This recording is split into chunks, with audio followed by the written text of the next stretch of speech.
Ang magandang dalampasigan ng Rothsay sa pulo ng Butte ay kilala bilang isang magandang lugar na tirhan o pasyalan. Matatagpuan ito sa baybayin ng Scotland at may populasyon na humigit kumulang 4,500 katao.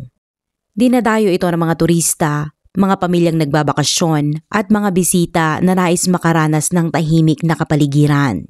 Madalas itong napipili bilang isa sa mga pinakamagagandang lugar na puntahan dahil sa tanawin at sa matibay na samahan ng komunidad. Dito, magkakakilala halos ang lahat at karaniwan ang hindi iniiwang nakasusi ang mga pinto ng mga bahay. Ngunit ang pakiramdam ng seguridad at kapayapaan na matagal nang umiiral sa lugar na ito ay biglang magugulo sa isang gabi ng tag-init noong 2018. Si Alicia MacPhail ay ipinanganak noong October 22, 2011 kina Georgina at Robert. Bagamat naghiwalay ang kanyang mga magulang noong siya ay sanggol pa lamang, nanatili siyang pinakamahalaga para sa kanila at pareho siyang labis na inaalagaan. Masayahin at mausisa si Alicia at gustong-gusto niyang laging may kasama. Ayon sa kanyang guro, mahilig siyang matuto at ipinagmamalaki niya ang bawat gawain na natatapos niya. Siya ay palakaibigan at kilala sa pagbati sa lahat tuwing umaga sa breakfast club. Isa siyang batang may malasakit sa iba, masaya kapag kabilang sa isang grupo at paborito ng kanyang mga kalaro. Kasama ni Alicia ang kanyang ina na si Georgina sa North Lanarkshire, kasama rin ang kanyang nakababatang kapatid na si Courtney. Samantala, nakatira naman ang kanyang ama na si Robert sa Isle of Bute kasama ng kanyang mga magulang. Madalas magpunta si Alicia sa isla para makasama ang kanyang ama at mga lolo't lola at tiniyak ng kanyang mga magulang na hindi mawawala ang pagkakataong iyon sa kanya. Karaniwan siyang bumibisita tuwing katapusan ng linggo at noong tag-init ng 2018, tumawid siya sa isla para simulan ang kanyang bakasyon. Sa gabi ng July 1 bandang 11:00, sinabi ni Tony McLachlan, ang kasintahan ng kanyang amang si Robert, na sinilip niya si Alicia at nakita itong mahimbing na natutulog sa kanyang kama. Nang makatiyak siya rito, siya man ay nagpahinga na rin at natulog. Dahil maliit at magkakilala halos ang komunidad, karaniwan ang iniiwang nasa pinto ang susi ng bahay. Habang sinisilip ni Tony si Alicia noong gabing iyon, isang binatilyo naman na nagngangalang Aaron Campbell ang nasa gitna ng isang house party. Umiinom siya at nagdiriwang matapos ang katatapos na pagsusulit. Si Aaron, na 16 na taong gulang, ay nakatira rin sa isla. Lumipat sila rito mula England noong bata pa siya, kasama ang kanyang mga magulang na sina Jeanette at Christopher at ang kanyang nakababatang kapatid. At ayon kay Aaron, hindi naging madali ang kanyang buhay sa bahay. Madalas daw silang magtalo at magbangayan ng kanyang ina at inakusahan niya itong sobra sa pag-inom ng alak. Madalas ding wala ang kanyang ama dahil sa trabaho. Ngunit para sa mga nakakakilala sa pamilya, taliwas ang kanilang pananaw. Inilarawan nila sina Jeanette at Christopher bilang mababait at mapagmahal na mga magulang. Sa panlabas, si Aaron ay kilala bilang isang palakaibigan at tila may karismang binatilyo. Mayroon pa nga siyang sariling YouTube channel. Guys, it's Aaron Campbell here again for another video. So I just wanted to say thank you very much. Ibinabahagi ni Aaron Campbell sa kanyang YouTube channel ang iba't ibang bahagi ng kanyang buhay, kabilang na ang kanyang mga aktibidad sa sports. Ngunit habang siya ay tumatanda, unti-unti siyang nasangkot sa paggamit ng droga at alak at nagsimulang magkaroon ng mas madidilim at matitinding pag-iisip at pagnanasa. Kabilang dito ang pag-iisip tungkol sa sexual na karahasan at ang pagsasabi na balang araw ay maaari siyang pumatay para sa isang karanasang hinding-hindi niya malilimutan. May kasaysayan din siya sa pananakit sa sarili at depresyon at minsan ay ipinasok pa sa isang rehabilitasyon dahil sa pagsisimula ng mga sunog. Ang kasayahan noong gabing iyon ay ginanap mismo sa bahay ni Campbell. Habang lumalalim ang gabi at nagiging madaling araw na, nagsimula ring mag-iba ang kanyang ugali. Nagresulta ito sa pagtatalo nila ng kanyang ina at nasabi niya sa mga tao na gusto niyang magpakalulong at pakiramdam niya ay gusto niya nang tapusin ang kanyang buhay. Gamit ang Facebook Messenger, sinubukan ni Campbell na makipag-ugnayan kay Tony upang bumili ng droga. Ayon sa mga mensahe, kamakailan lamang ay nagkaroon ng hindi pagkakaunawaan sina Robert MacPhail at Aaron, kung saan inakusaan ni Aaron na hindi maganda ang kalidad ng cannabis na nakuha niya. Nang hindi niya makontak si Tony, nagpasya siyang pumunta sa bahay ni na Robert at Tony na ilang minutong lakad lamang mula sa kanila. Bitbit niya ang isang kutsilyo mula sa kanilang kusina. Bandang 6:00 ng umaga, nagising si Callum, ang lolo ni Alicia, upang pumasok sa trabaho. Bago umalis, sinilip niya ang kanyang apo, ngunit natagpuan niya ang kama ni Alicia na bakante. Agad na sinabihan ni Callum sina Robert at Tony at kaagad silang nagkipag-ugnayan sa pulisya.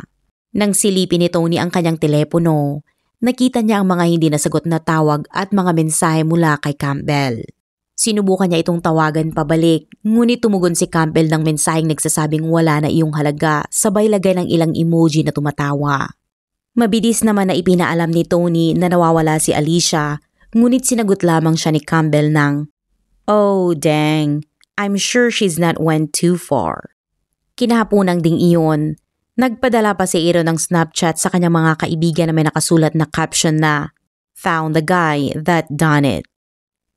Kapag may ganitong kaso, hindi na bago na magsama-sama ang isang komunidad upang tumulong at hindi na iiba rito ang ROTC. Isang malawakang paghahanap ang agad na inilunsad. Nakiisa ang mga residente, may helicopter at Coast Guard na dumating at naglabas ng panawagan ng pulisya sa pamamagitan ng Facebook para sa karagdagang tulong. At hindi nagtagal matapos magsimula ang operasyon, natagpuan nila ang kanilang hinahanap. Bandang 9:00 ng umaga, nakatanggap ng tawag ang pulisya matapos matagpuan ng isang residente ang wala ng buhay na katawan ni Alicia sa isang masukal na bahagi ng kagubatan, mga 15 minuto ang layo mula sa kanilang bahay. Sa kasamaang palad, nalaman ng kanyang inang si Georgina ang nakapanghihilakbot na balitang ito sa pamamagitan lamang ng Facebook. Sa isinagawang autopsy, natuklasang nagtamo si Alicia ng mahigit 100 pinsala. Inilarawan ng pathologist ang mga ito bilang napakabigat at mapanira. Noong July 21, ginanap ang libing ni Alicia at daang-daang tao ang dumalo upang magbigay ng huling respeto. Kabilang sa mga nagluluksa at nagkisama sa paunang paghahanap noon ay si Jeanette Campbell, ang ina mismo ni Aaron.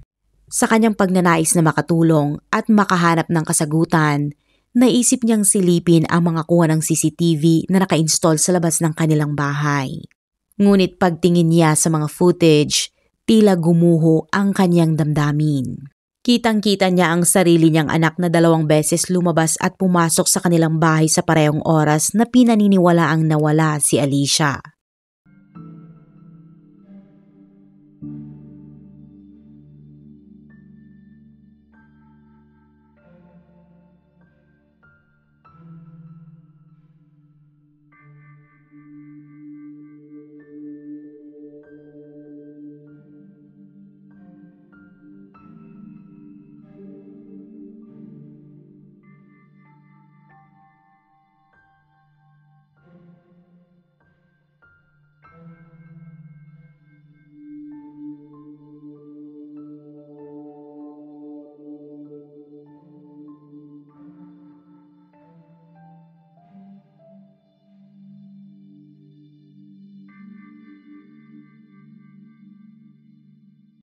Matapos tanungin ang anak tungkol sa nakita sa CCTV, nagpasya si Jeanette na ibigay ang mga footage sa pulisya, umaasang makakatulong iyon para maalis si Aaron sa listahan ng mga iniimbestigahan. Dinala ng mga pulis si Aaron Campbell para questionin bilang isang saksi. Tahimik at kalmado siyang sumagot na para bang walang kinalaman sa nangyari. Ipinahayag niyang lumabas lamang siya ng bahay upang bumili ng cannabis. Ngunit bilang bahagi ng investigasyon, sinuri ng mga pulis ang kanyang telepono at dito nagsimulang lumitaw ang totoong larawan. Natuklasan nila ang Snapchat na ipinadala ni Aaron sa kanyang mga kaibigan, mga mensahe niya kay Tony, at mga ebidensyang naganap siya sa internet tungkol sa kung paano natutukoy ang DNA sa isang crime scene. Pagkatapos nito, nakumpirma ng pagsusuri na tumugma ang DNA ni Aaron sa DNA na natagpuan sa katawan ni Alicia. Ang posibilidad na ito ay pag-aari ng iba ay higit pa sa 1 sa 1 bilyon. Agad siyang inaresto bilang pangunahing suspect sa kaso ng pagpatay at sinampahan ng kaso kinabukasan. Sa una, halos lahat ng tanong ay sinagot niya ng no comment. Ngunit kalaunan, gumawa siya ng isang kwento na umano'y may relasyon sila ni Tony at matapos silang magtalik sa garahe. Itinago raw nito ang ginamit na kondom at siya ang naglagay ng kanyang DNA sa pinangyarihan ng krimen. Habang patuloy ang masusing interogasyon, unti-unting naging malinaw ang mga nakapanlulumong detalye tungkol sa kung ano talaga ang nangyayari kay Alicia McPhail noong gabing iyon. Bandang 2:00 ng madaling araw, pumasok si Aaron sa bahay ni na Robert at ng kanyang mga magulang na hindi nakalak. Sa una, sinabi niyang ang pakay niya ay magnakaw ng gamot, ngunit nadatna niya roon si Alicia, 6 na taong gulang na mahimbing na natutulog. Ayon sa kanya sa isang psychologist, nang makita niya ang bata, ang pumasok daw agad sa isip niya ay ang pagpatay at tinawag pa niya itong isang moment of opportunity. Binuhat niya si Alicia at umalis, at pagkaraan ng ilang sandali, nagsimulang magising ang bata at nagtanong kung ano ang nangyayari. Sinabi ni Aaron na siya ay kaibigan ng kanyang ama at ibinigay pa niya ang kanyang t-shirt upang hindi ginawin ang bata. Ang mga sumunod na pangyayari ay labis na trahedya. Si Alicia ay inabuso at walang awang pinaslang. Pagkatapos, itinapon ni Aaron ang kanyang mga damit sa dagat at iniwan ang walang buhay na katawan sa kagubatan bago umuwi upang maligo at alisin ang anumang posibleng ebidensya. Makalipas ang ilang oras matapos ang krimen, bumalik si Aaron sa pinangyarihan upang kunin ang kanyang telepono. Nang dumating ang oras para siya ay magsumiti ng plea, sinabi ni Aaron Campbell na siya ay not guilty. Nagsimula ang paglilitis noong February 2019 sa ilalim ng pangangasiwa ni Judge Lord Matthews. Umugong ang korte sa ugali ni Aaron Campbell. Habang inilalahad ang mga ebidensya, nakitang hirap siyang pigilin ang kanyang pagtawa, malinaw na walang ipinapakitang pagsisisi.